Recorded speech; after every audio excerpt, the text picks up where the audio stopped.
eno yesawa yaffe eya program Kaluma Nywera. Tutunuulira amawulire okwetooloola ensi yonna ne tunoonya Kaluma Nywera wa waavudde. Okay, butereevu omulungi aliko Impact FM radio lwasa mayinja wasibyota ssebo wasibyota nyabona te ankwaniza mu budde bwa program Kaluma Nywera nga bulijjo omulangira Kalimageganga program eno atwogera ku nsonga zigenda maaso kubani munezi beerawo mu nsi yonna twabata amawulire ag'enjawulo tuyoka tugenda maaso lwa Kaluma Nywera waava mu nsonga ezitali zimu era munanga tuiza kakkana twenga tutandikira wano munne mu mbeera bwetyo era nga bulijjo nsooka ku mawulire agabaddewo mutambulira then ate envaawo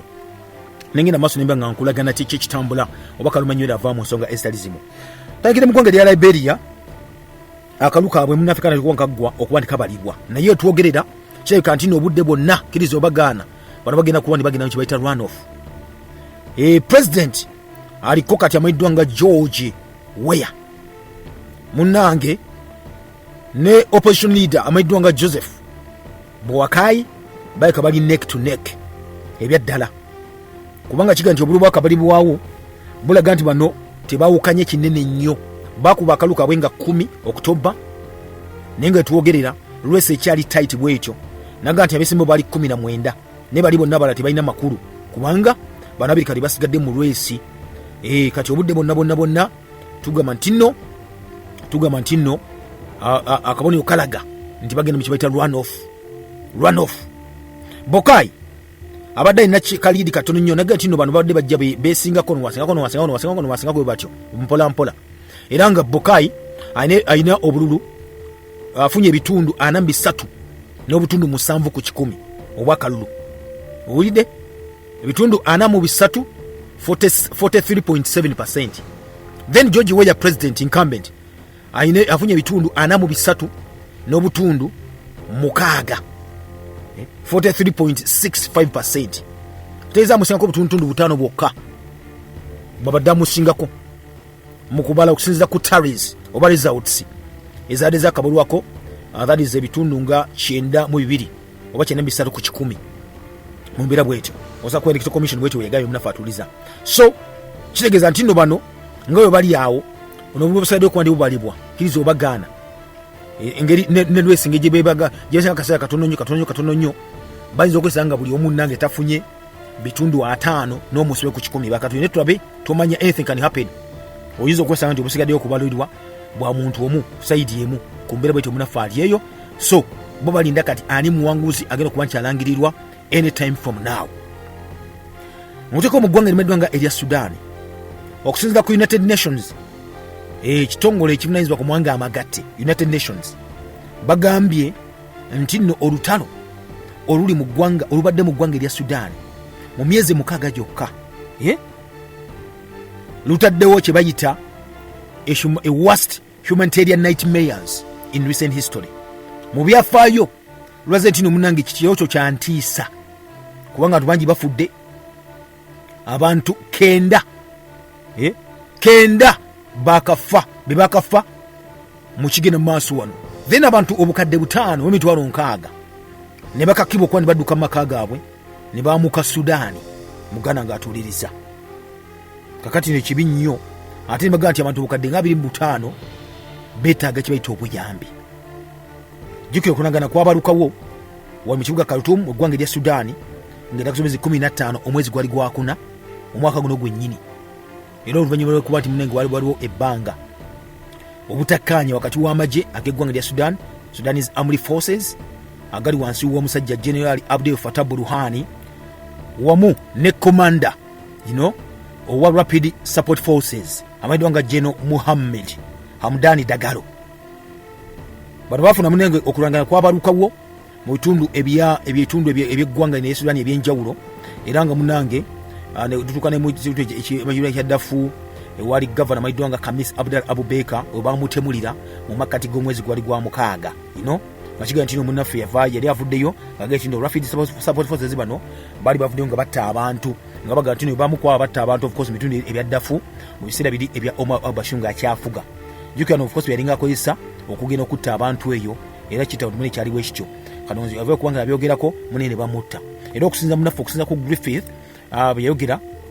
kigambibwa nti ebitundutundu ebimanyiddwa Khartoum, Darfur, genda Kordofan bino byanga okuba bifuna kibaita bloodshed ne terror mu myezi ino omukaaga bifunye okuttibwa kw'abantu bayitirivu nnyo nyini ddala nti waliwo ebikolobero ebyenjawulo obuli okukwata abakazi abaana ebibadde bigenda mu maaso nga bitambula awo wonna mu mbeera bwetyo ndala mufimu ekimanyiddwa nga ekyaddafu kati omwezi oguwedde UN ekitongole ekivunanyizibwa ku byobulamu mu nsi yonna World Health Organization baavayo ne bagamba nti n'amalwaliro gennyini wamu ne medical team za mu Sudaani zaali kuba ne zirumbibwa nga baga nti nno babalumba ne babaka eddagala era kati webogerera ensi terina ddagala kati abantu bali eyo bali mu kufa bufi tebalina ddagala naye byakozesa mu mbeera bwekyo akati nno etwogerera kigaa nti nno abaana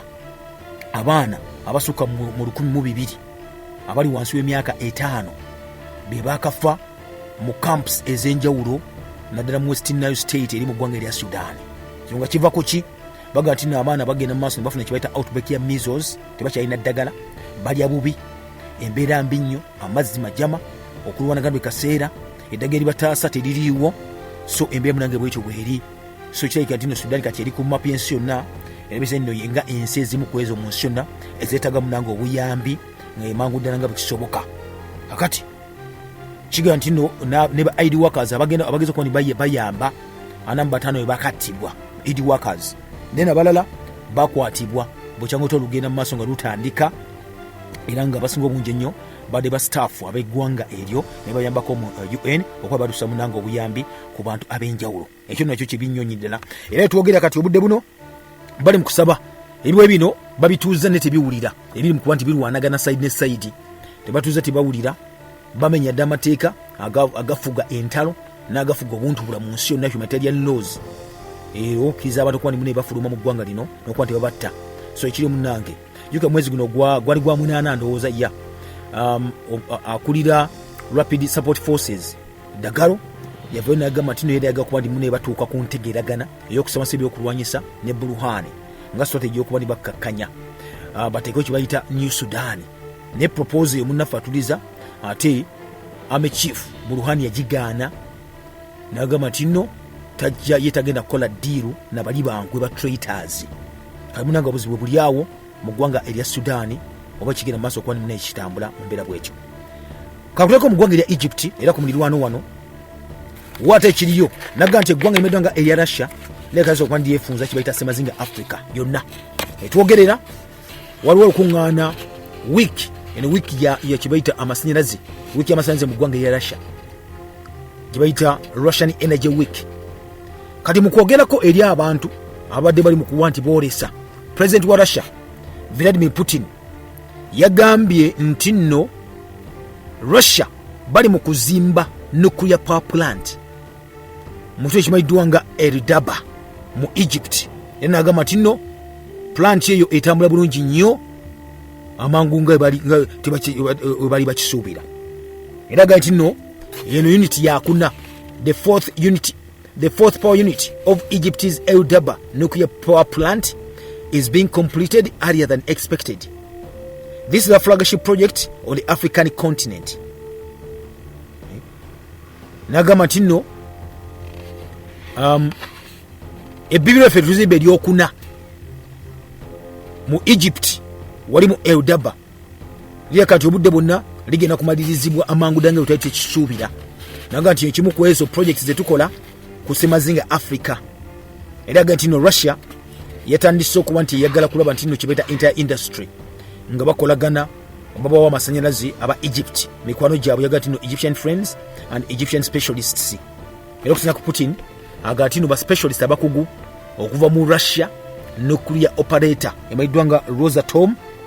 baga nti nno wewogere olunaku lwaleero bali mu kuzimba amabibiro ag'amasanyalaze gano aga nuclear 22 wabweru wa Russia nga kino yiga kino kiri ikuba kinkanakana n'ebitundu nga 8 katale k'ensi yonna so bwati munenge wagamba era mu energy week eno mu ggwanga erya Russia mu kigwa Moscow basayiniza endagaano ne company Rostom eno ezimba amabiro gano ag'amasannyalaze gayita mu nuclear basayiniza endagaano n'eggwanga erya Mali okukolagana mu kwali baleeta emirembe n'okuba nti bawa amasannyalaze munene kuva mu atomic energy wamu mpozi n'okuzimba infrastructure yaabwe bageti nno endagaano gye basayiniza eno erimu ebyenjawulo balina okuba ne batunuulira ebinjawulo okuba ne bakolagana ne balinamu kye bita that is a common interest. Endagaano yasayiningiddwa Deputy Director General owa State Corporation for International Activities Nikolai Spassky wamu mpozi ne Minister owa Finance ow'ebyenfuna mu ggwanga eno erya Mali amayiddwa nga Oluseenu bwatyo munange bakoze ki basayiniza endagaano eyo. Kitegeeza nti nno obudde buno akati Russia nga inagamba nti noyo yamala okuba nti munange yeefunza kye bayita Semazinga Africa yiyo egenda maaso okuba nti munange ekyasayininga endagaano ez'enjawulo. Meanwhile kye bagaa nti nno okuteekateeka okuzimba ebbibiro ery'amasannyalaze ga nuclear mu Burkina Faso sakitati abantu bafuna ku masannyalaze ago mu ggwanga lino nakugenda mu maaso era bagaa nti nno munange bakkiriziganyizza wakati wa Moscow ne Ouagadougou bakkiriza ne bakola ki Friday ewedde bakkiriziganyizza okuzimba ebbibiro ly'amasannyalaze mu Burkina Faso. Era Burkina Faso Minister avunaanyizibwa ku by'amasannyalaze amayiddwa nga Simon Pierre Bosima yabadde era mwali nnyo mu Russian Energy Week eno wali mu Moscow era abasayiniza endagaano eno ku lw'ensi ye. Kaduzulaba naga ati no Russia yamala okuba nti eyingirawo kitegeeza nti emabega abasajja bano kasaba agoba Abafalansa kitegeeza nti no Europe ne bana nga bagigobye ne baga nti kabakolagana bannanywanywanyi abalala ababaga okuba nti bakolagana nabo yeggwanga limanange erimu eggwanga erya Russia wala okusemazinga Africa. Baba dasa okuba nti muli basayininga endagaano kati ey'okuzimba okulaba nti ensi zaabwe zikulaakulana mu mbeera bw'etyo. Kale munja tuwuliriza tugako tumuna mu katonyo tutandikirawo nate tuva ku mukutu Impact FM program kwa Manywera kanzije. Okyali mu program Kalumanywera butereevu tukyali ffena munafu atuwuliriza okyali Impact FM radio Lwasa Mayinja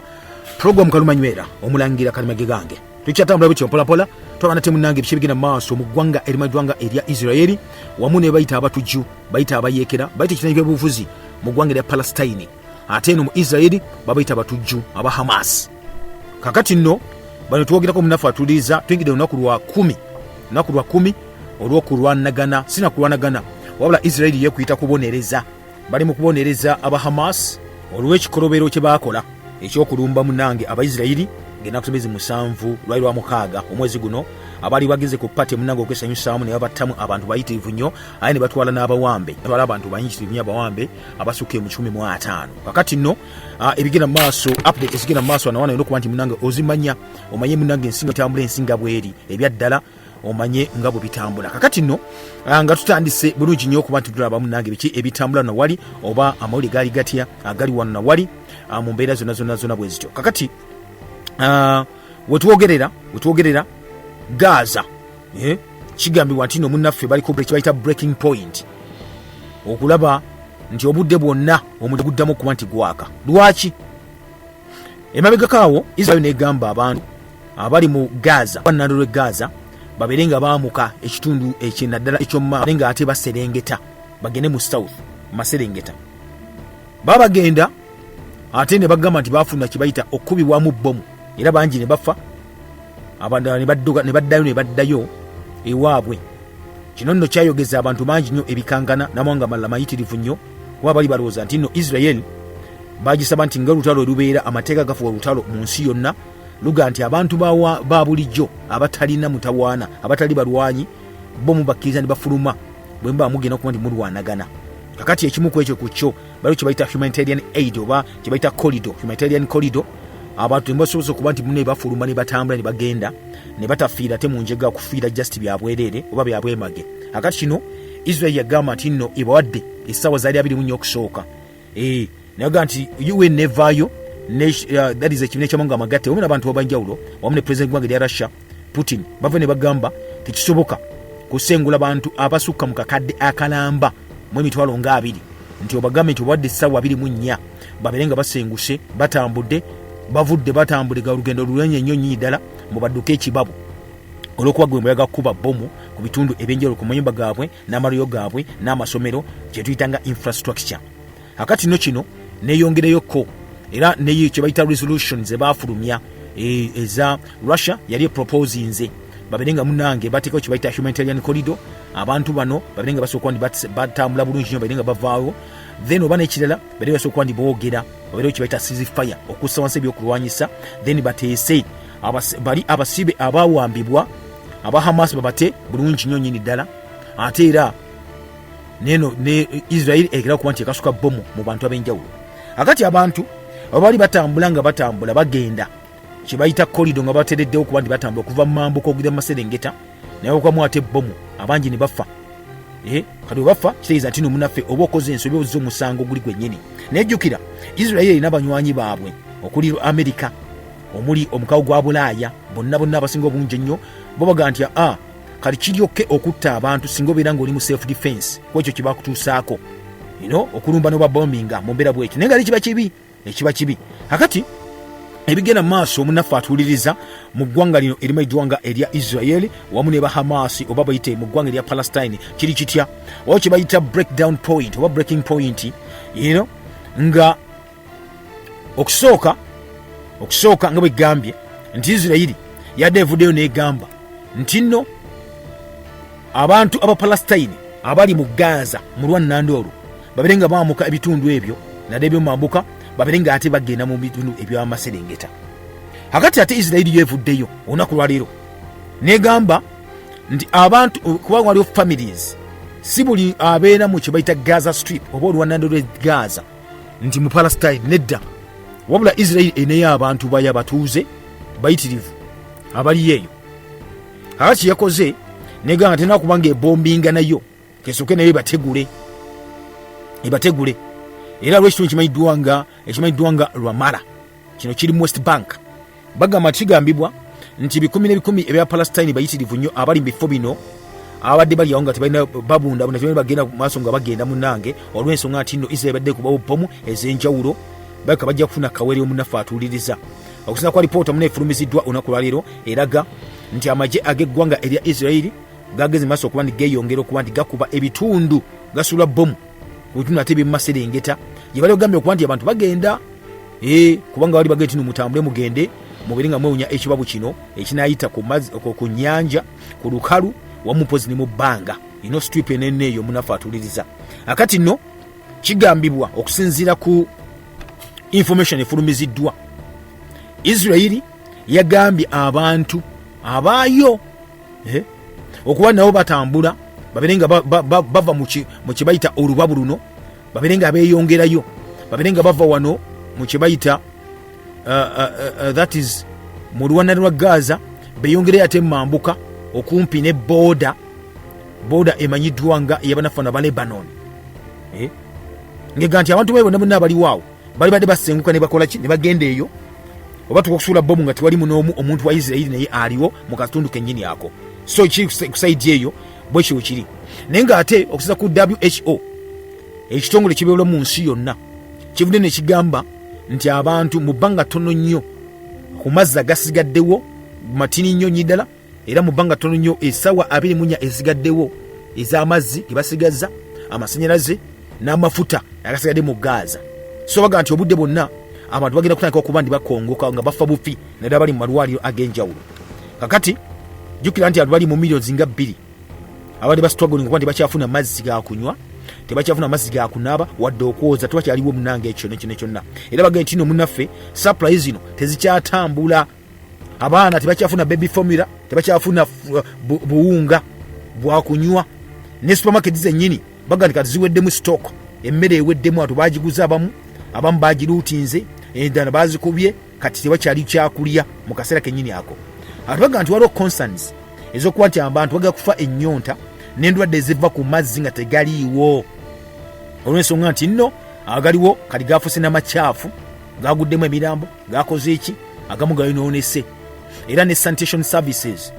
ebyobulamu byonna mu kitundu ekyo muganda nga tuliza mu Gaza byashatinze down olw'ensonga nti nno n'ekyuma kyennyini kyadaga nti nekijjamu omunnyo mu mazzi ekiri wali mu Gaza nakyo munnange kya functioninga kyakubiddwa. Bagambye reserve oba etterekero y'amafuta eribaddewo nga liyamba ku malwaliro okwetoola Gaza lisigaza jasa amafuta mu ssaawa 24 teyiza olunaku olw'enkya essaawa bwe ziti gajja kuba gaweddemu gonna nga tebakyalina tufuta n'akamu n'akeddagala. Generators wetwogerera zo zasa okuba nti zo zikyatinga down ezibadde zikola nga backup. So 10 ebabalwadde bagenda no bali ku bunkenke bayinza okuba nti obudde buno bagenda kuba nti bafa. Kigambibwa nti nno abantu abakafa bali eyo mu 2008 abakattibwa Abaisirayiri nga ku bano kuliko nti abaana basukka mu 100. So kibi nnyo nnyini ddala ate mbu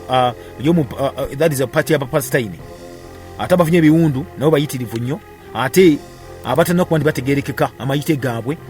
abali eyo abaziikiddwa ebifunfugu nabo bangi okuba bakuba ebizimbe nebigwa mu mbeera bwekyo. Kino munnaffe kyonna kyonna kibeerawo kitya. Israeli mu kukola kibayita revenge yaayo okuba nti ekuba bayita abatujju aba Hamas abavayo ne batta abantu baga nti Abaisirayiri bo bakafanga 1,400 be bakafa ate abakufuna ebisago basuka mu 4,000 nyini ddala. Kakati nno wetwogerera mu bitundu ebimanyiddwa nga West Bank wamu ne East Jerusalem, Israeli kigambo ebifundu munnaffe esseeyo okuva mu nnaku zino 11 wetandise okuba ndi munange esuula bbomu yakatayo abantu abalankaaga mu omu raids ekola mu lubanju ekola bwe butyo ate mbu egezi maaso ng'ekwata Abapalestine bayitirivu nnyo mu byalo n'ebubugabuga obuliraanyeewaawo bonna bonna okusinza ku mawulire munange afulumiziddwa ekitongole ky'ebyobulamu mu ggwanga erya Palestine. Ne bagamba nti nno ku lunaku olwaliro ku makya abantu 7 battiddwa nga abatta be baliwa ate abatta bennyini bantu bebaira nabo. Oli bwamanya nti nno ddala oli mu Israeli oli mu Palestine ng'Omuyisirayiri ajja akutta kati bagenda nti nno 7 bwe battiddwa nga babatta ate bannayo badde babeera nabo mu bitundu eby'enjawulo. Era munnange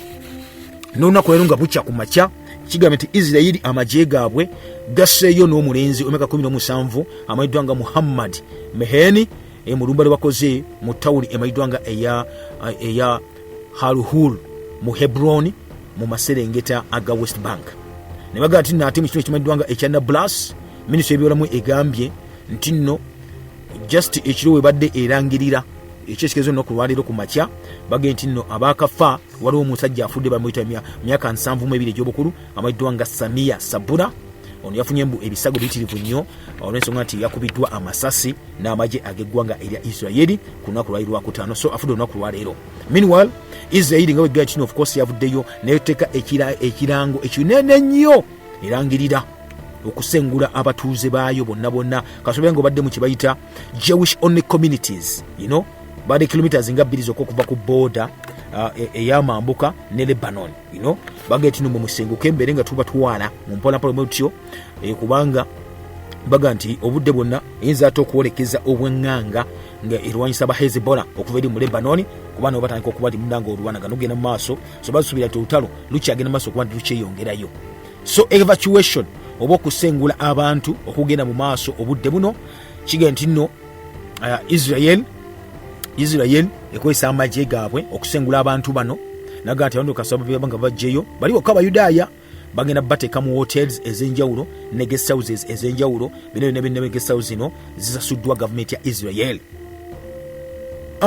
Mu video yafulumiziddwa ku makya gonna ku lwaleero omusajja amayiddwa nga Abu Obaida ono nga mwogezi wa Hamas avuddeyo n'agamba nti nno balina abawambe 205 bebalina mu lwannando lw'e Gaza. N'agamba nti nno 22 ku bo battiddwa era ng'ekyabasibe babasenga Hamas wabula nga Israeli ebikompola yadde kuba bibabase.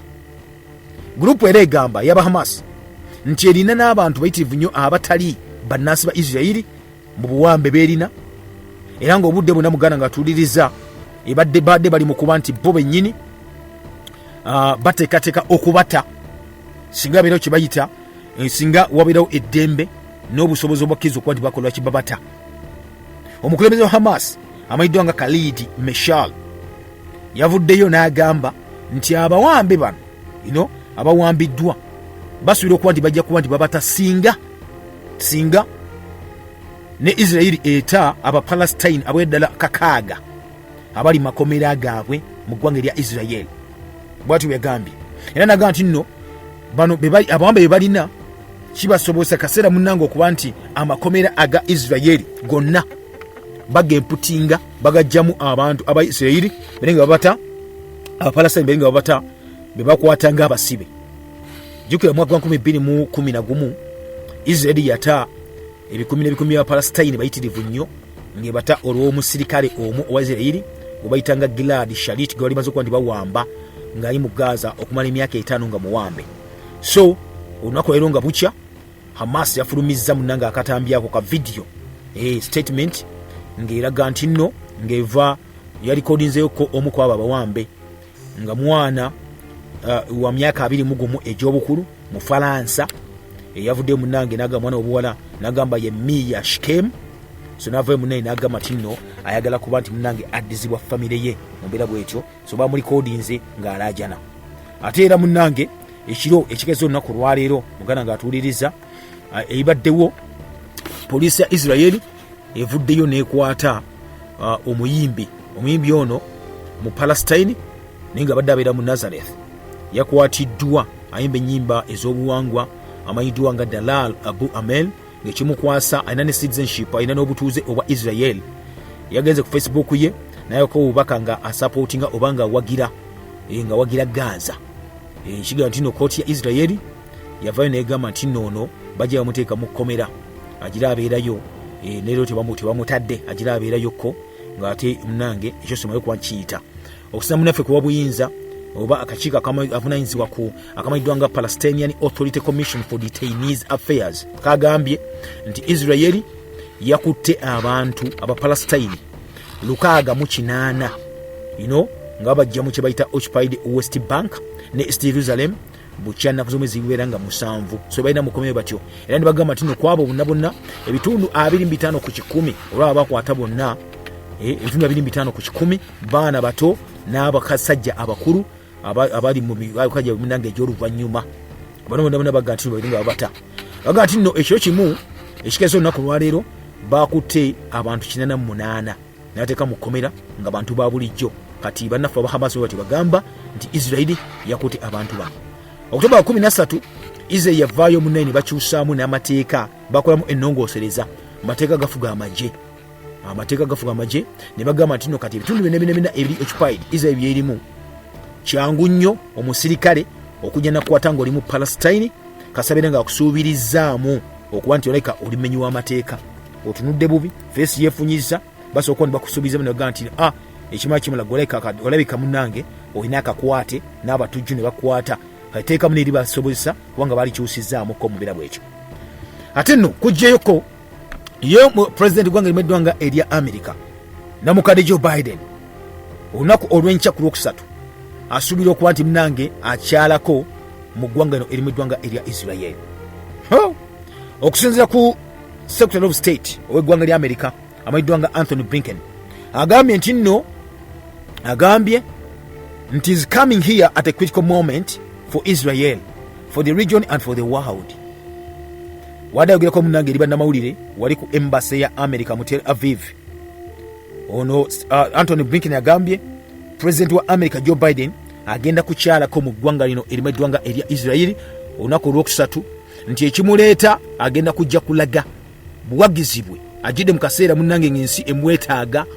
azze kulaga buwagizibwa eri Israel eri ekitundu kyonna n'ensi yonna okusinziira ku prime minister ow'eggwanga lya Israel okusinziira ku ofiisi ye Benjamin Netanyahu kigambibwa nti nno bo badde bavuddeyo nga bagamba nti waliwo reports zaali zivaayo baga nti bataddeyo kye bayita humanitarian corridor ey'okukkiriza abantu okutambula foreign nationals abo batalina kakwate ku lutalo luno okuba ne bafuluma mbulanano lw'e Gaza nga bayita mu Egypt nga bayita mu kitundu kimeddwa nga Rafah nga bakulosinga batyo kigambibwa nti waliwo abantu bayitirivu nnyo abalina passport za America 600 lulambirira nga tekinaba kuba confirmed n'ennamba yaabo ba foreign nationals abalala nga bula bali stuck tebalina bafulumira eggwanga oba olwanano lwa Gaza okuba nti munaye bavaayo era nga obudde bonna basuubira okuba nti bajja kufiira mu ki Israel singa egenda mu maaso okuba nti esuula bomu ku lwannanda luno ng'abantu bavuddeyo munaye mbeera bweti ano olaba ndoza ekimu ku ekyo ekimu ekirese Joe Biden kireka kye kino kakati kigambibwa tewaliwo kye bayita ceasefire kukakkanya ku byakulwanyisa na kukkiriza mmere byantu birina kuyingira mu lwananda lw'e Gaza n'okuwa obuyambi abomunanga abatali bannansi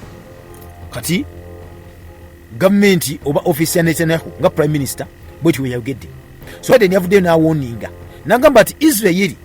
Israeli terina kuddamu kuoccupyinga Gaza n'agakasendamu kubanga ekikola nega nti kale ewambye oba ekubye then eddemu ebirenga ekitundu ekyo kyayo yagenda nti ejja kubeera big mistake ensobi esingira ddala obunene ennyo nnyini ddala tiyakomeko kyenagana okugamba nti yes akabenje ka Palestine kana akabatujjo akamayinda nga aka Hamas kalina okuba nti kasanyizibwawo naye nti walina okuba nga kibayite kubo epath eya ensinga Palestine kubanga yo teina musango. White House nti no bavuddeyo ne bagamba bo wagira ne sekuwagira yenna ekya Israeli okuvayo gamba nti no yedifendinga nga yo yetaasa kaluna olunaku munango olw'ekkumi okuba ndi basuula bomu ku Gaza Strip tekina tabbu ku bobo nyini naye ekyembi basizeko amazzi emmere amasanyalaze ku bungi bw'abantu obw'eddala ng'obukadde 2 bulambirira naga kino kibi nnyo nyini ddala. Era human rights group oba ebitongole ebirwanirizi by'eddembe mu nsi yonna byavudde ne bigamba Israeli nti yamenye etteeka ery'obuntu bulamu obuteemako amazzi eddagala emmere amasanyalaze eri abantu bonna olw'ensonga nti nno just Hamas yalumba abantu bano nebanga ekola ki ebattamu abantu yongera okukola revenge yaayo mu mbeera bwekyo munafu atuuliriza. Era okusinza ku UN Palestinian Refugee Agency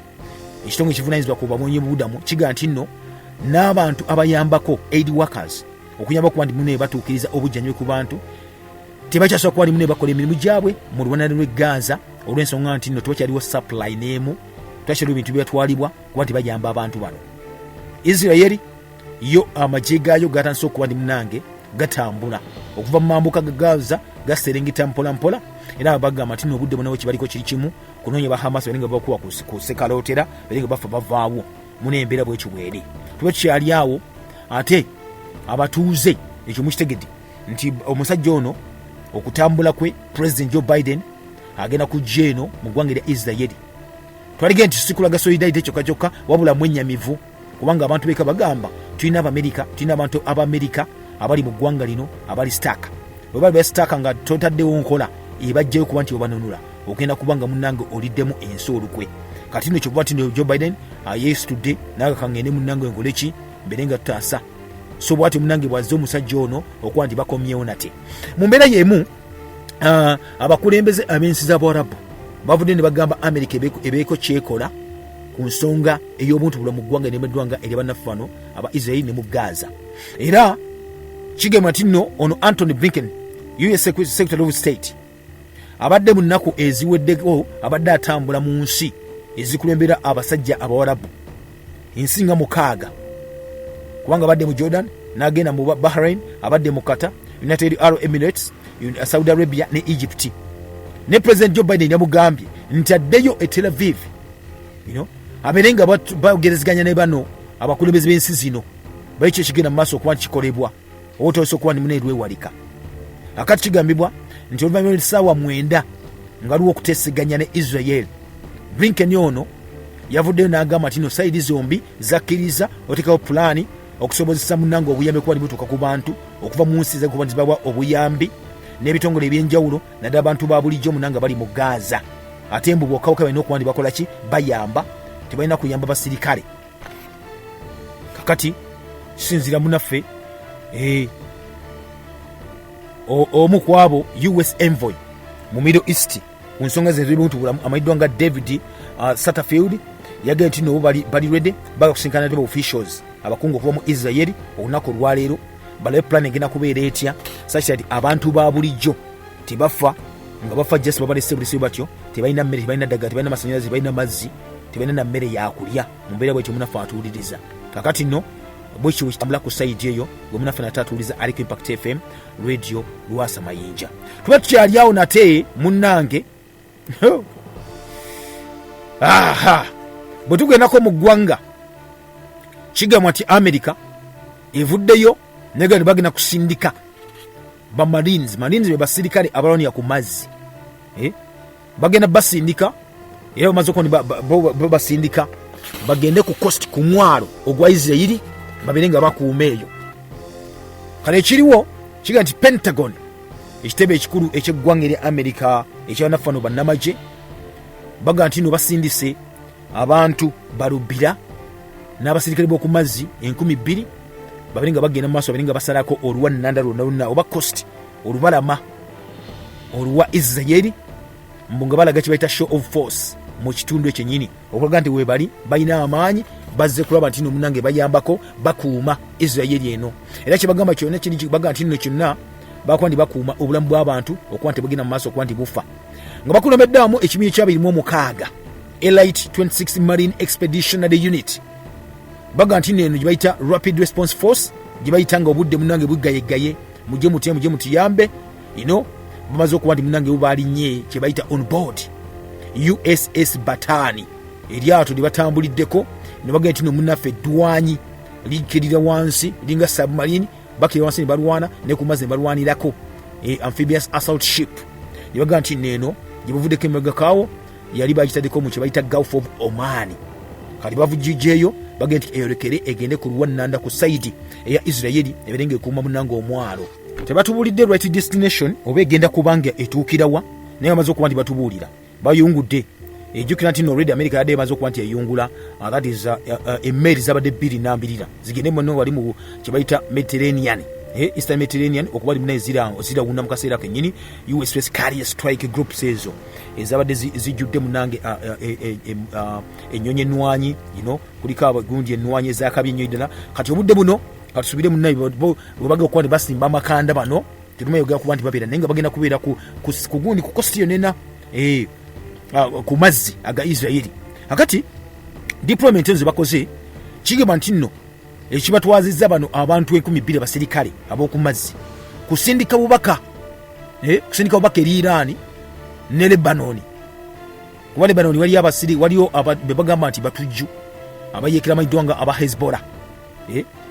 baga nti nabo badde bafuuse munange obuwanga ate nga Iran yegenda maaso okuba nti evujjirira aba Hamas n'aba Hezbollah. Akati mbu bana abaserikale bagenzeeyo bagabye Iran kino obudde bwonna mugenza okuba nti munange mukola ki mwegiza mu tono naffe wetuyo okuba nti tukola ki tudifendinga. Era amaato amalwanyi gonna gapatrolinga kati munange ku mazzi wonna era gali bulindaala kulaba nti no singa Islamic Republic eno eya Iran tegeeza okuba nti ekola ki esindika buyambi bo bano weebali. Juka kuna ku lwa Sunday Defense Secretary gwanga lya America amayiddwa nga Lloyd Austin Kaddugala oyo yavaayo nagamba nti no bano bazze basooka ne basindikayo ko abantu 12 abaserikale ng'ekyebatwala kubanga bagamba nti bali basawo batuyita medical ne logistic support eri mu Israeli olaba nti abantu baabwe bali batya batambula batya. So kigamba n'okugamba nti nno abona abaserikale abalakuba mu Pentagon nabo bagamba nti nno ekibatutteyo kino yagamba nti si kuba nti America direct eyingire mu lutalo luno okuba nti eyamba okuba nti bajjawo Hamas, naye kibatutteyo kulaba nti nno bawa impression nti amajigo nga lya America gali bulungi wagagenda eyo, si kuba nigayingira mu lutalo nga tegali bulungi tegali ketalifo nga tebali bagalabirira mu mbeera y'obulamu n'embeera y'okuba nti muneegatunula bulungi nnyo nnyini ddala. Nagamba bagenda ku advisinga n'okwo kye bayita medical support ogwe mulimu ogubatutteyo. Then bano abaserikale 12 bo abagenzeeyo kigamba nti baga kuba bali stationed mu bitundu ebyenjawulo. Abamu of course balina Middle East, balina mu Europe. Kati baga nti no bano bajja kuba deployinga mu ssaawa 24 bwekinaba kyetaagisa bwekyo ekirimu naye ku saidi eno gemunafe atuuliriza. Omusajja omu ku abo senator muna Republican amayiddwa nga Lindsey Graham yabaddeko ku CNN ng'ali mu kwogera. Nagamba nti nno yali ayogera ku lutalo luno lwa Israeli. Nagamba nti nno ye anenya Iran olw'ensonga nti Iran yateekamu ssente era mbu yali mabega w'abaana abasajja bagenda maaso ne balumba Israeli ne bagikuba. Era ne bamubuuza nti singa America esooka okukuba bomu ku Iran okikkiriza ekyo? Nagamba nkikkiriza ddala nnyo nnyini ddala n'amaanyi. Kakati nno oyina bwatyo bw'alowooza ku saidi eyo gemunaffe atuuliza ali ku Impact FM radio Lwasa Mayinja. Kale tuba tukyali awo nate wetugendako mu ggwanga erya Germany ekiriyo abatuuze muganda wange bakedde kuyuza na kwokya bendera eza Israeli eziri mu ggwanga erya Germany bibuga ebimu ebyenjawulo. Kigambibwa nti City Halls ebizimbe bitwala ebibuga kubaddeko abamu abantu babadde bakedde weekend nanga bawanise bendera baga nti bali in solidarity ne Israeli. Nekibabuuseeko abantu abamu abatamanyiddwa ebakedde nago okuba bamamulayo bendera zino eza Israeli ne baziyuzaayuza era ne bagenda mu maaso nga bazikumako omuliro. Era mu states ezimu nga North Rhine, Westphalia, waliyo Baden-Württemberg, flag zino n'ebibuga ebirala 12 byambirira bali bazijjayo abantu baziwanayo ku City Hall ne bazikumako omuliro era ne bagenda maaso nga bazookya. Waliwo zabadde bawanise ku church ez'enjawulo. Waliwo church ya Protestant mu kitundu emayiddwa nga ekya Bad a Second Gen eno munange evuddeyo ne babigikubye maggi amavundu nga bavaayo nga bagamba nti death to the Jews bere munange bwetyo. So police evuddeyo nega nti waliwo byakutte. Waliwo omusajja muyadde myaka 5 awo yadde mutamiivu yamukwatiddwa mbu yageze minayusa bende ya banafana ba Israeli nga jja ku stay hall wali mu Saxon n'abalala bakwatiddwa abadde bakola obuntundu obwenjawulo nga baziyuza baziteeka wansi balaga obukyayi munange eri Israeli mu mbeera bwekyo. Bagee bakonda eminga ekyo bakivuma ekyo kyonna ekyokuba nti munange obukyayi obwenkaniddeawo bugenda maaso nga bwolekeza. Then abalala bageze maaso ku kisenge ekya Berlin Wall ebyasigalira ebyo fragments ne bawandikako kill the Jews mute abayudaaya. Jukira nti bano tebalina kakwata of course ebyo byo obadde obisuubira nnyo okuvaana ddala mu Germany eno kwabo bennyini beluga nti nomunanga abaali ebyafaayo bya Ssematalo eyasooka bwatyo bali ogenda maaso okuba batta mu mbeera bwetyo. Katuba tukyali awo nate ye minisita owa minisita avunaanyizibwa ku nsonga ez'amawanga ag'enjawulo owa Spain avuddeyo n'agamba nti nno kibi nnyo avumiridde ekitta abantu kigenda mu maaso mu Gaza. Yagise ne genocide kitta abantu kyennyini. Era agambye nti bombi prime minister wa Israel Benjamin Netanyahu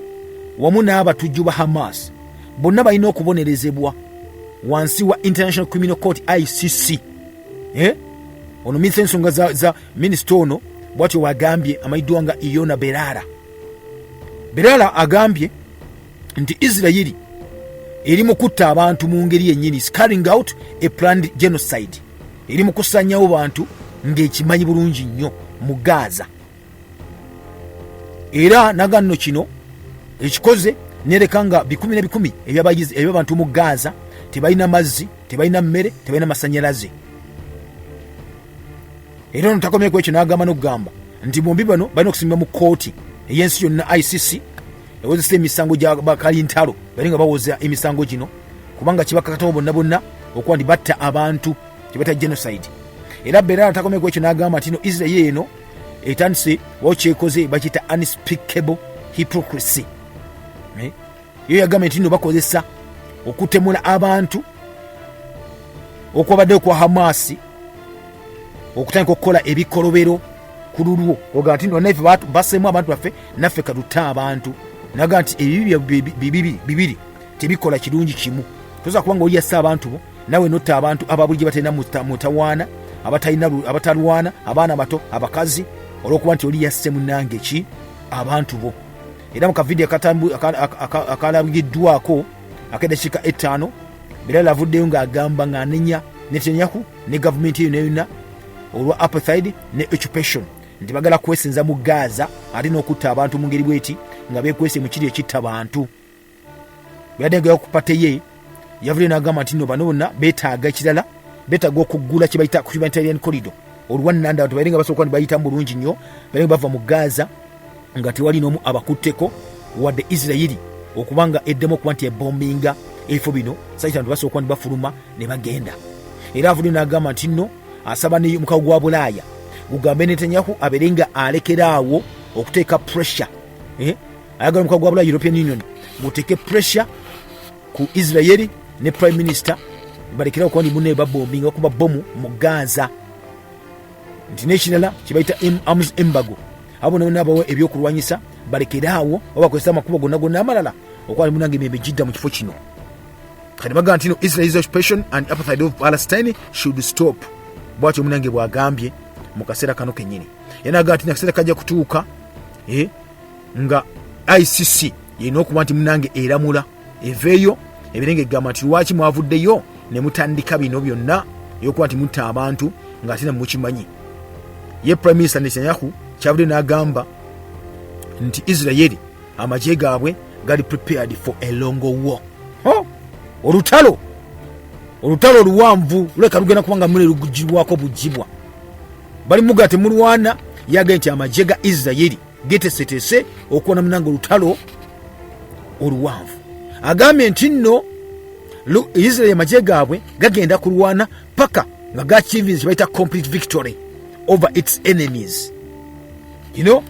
bwatu bagye munanga omusajja ono nga yogako eri parliament y'eggwanga n'eryamedwanga erya Israeli. Era agambye nti no Israeli ebyaddala wetwogerera eri mu kuba nti erwana kubeerawo. It is fighting for its very existence. Era nagamba nti no ye alina omumativu bulungi nnyo nti ensi ye egenda kuwanga olutalo luno ewangulibwe Hamas, ewangulibwe kibayita Palestine resistance. Era ne surprise attack gye baakola wiiki ewedde ne batta abantu ne bagenda maaso balina okuba ne babisasulira. Netanyahu bw'atyo bw'agambye. Again, this is a time of decisive struggle against those who are trying to destroy us. Nti kano ke kaseera ak'okusalawo